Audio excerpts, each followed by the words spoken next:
this entire room? What is this, a Vampire Diaries convention?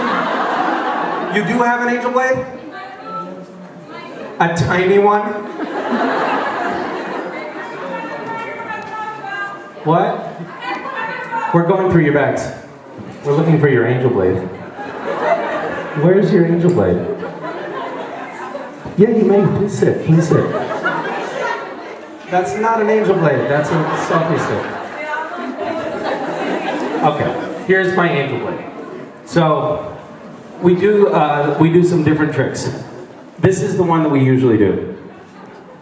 I'll be standing here like this, and then in the scene it'll be like, you know, Dean, don't, right? So we'll be standing here, and then the director will yell, pause, and the props girl will run over and hand this to me, and I'll hold it, and then I'll go, Dean, don't. So that's how we usually do it. And the rest of the time, I go like this. Stuff up there, and I have my hand.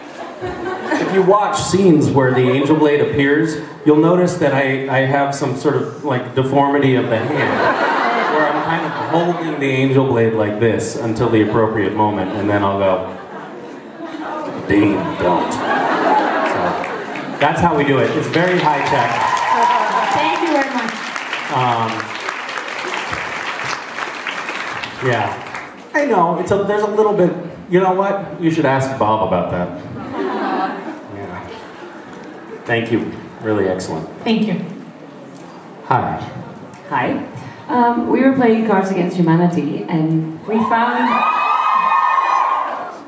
a certain card that we thought definitely didn't belong in there. It has a name on it that you know. Also, William Shatner. Oh. Yes, and we thought, I don't think so. Can I see this card? Yes. He's over.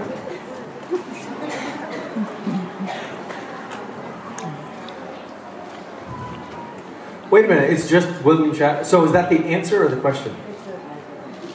The answer is William Shatner? Man, this guy's a big deal, isn't he? William Shatner. He has his name on the cards. Are there other names of people in there? Really? Is my name one of them? No. To what question do you answer William Shatner? I guess, what is the biggest bane of your existence? William Shatner? Who's your biggest enemy? William Shatner. Who's secretly in love with you? William Shatner. I'll work on that. Thank you. Do you have a pen? Yes. Yes. What's your question? Hi. Hi. You helped a lot of people to survive in hard times, and I wonder what helps you to survive. And I wish I could say that it never happens to you, but it happens with everyone.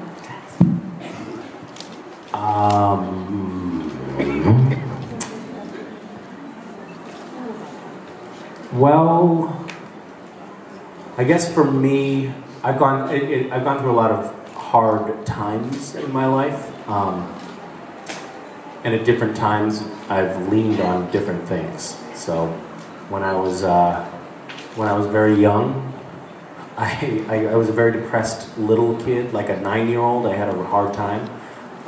So I leaned on my mom at that point, and I broke windows. Those two things helped me a lot. And when I got a little older, I took a lot of comfort in my wife when I really needed support. And now sometimes my children, although I don't want them to feel responsible for my happiness.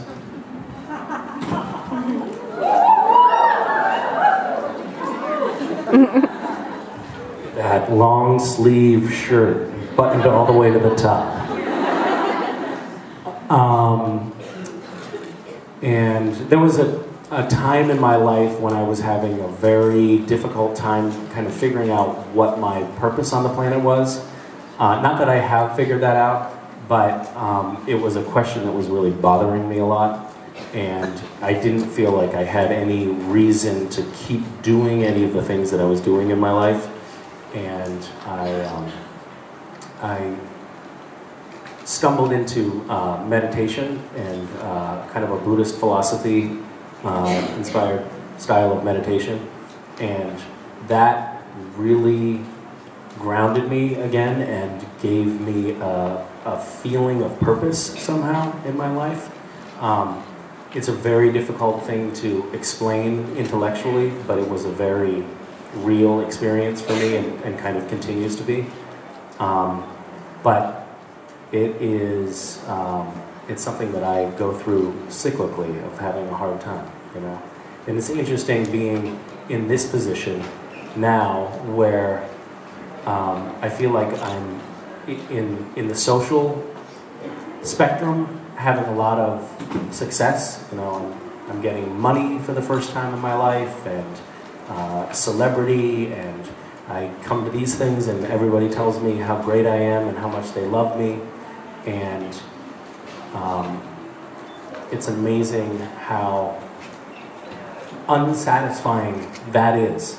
You know, we buy into this idea that if we achieve a certain level of success in our lives, that is going to cause us to be happy somehow. And it's an idea that so many of us are driven by, even if unconsciously. We think if we achieve a certain level of success, then we're going to be happy.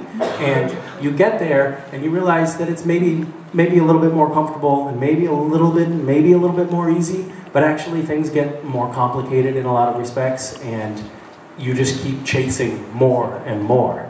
And that is not a road that is something that is going to lead to happiness. Happiness definitely has to come from within. And I, in the last couple of years, have definitely gotten, I think, too much in the mindset of external achievement and not enough about taking care of myself. And so I've had some hard times in the last couple of years, and you know, and I think that that's something that we're all susceptible to. You know, we all have struggles at times, and it's important to remember that you got to be taking care of yourself inside.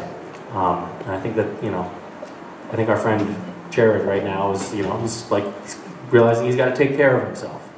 You can't just be, you know, striving for something on the outside or some idea of success or making other people happy. You got to take care of yourself on the inside. So, yeah. But you should know that we all love you. Thank you.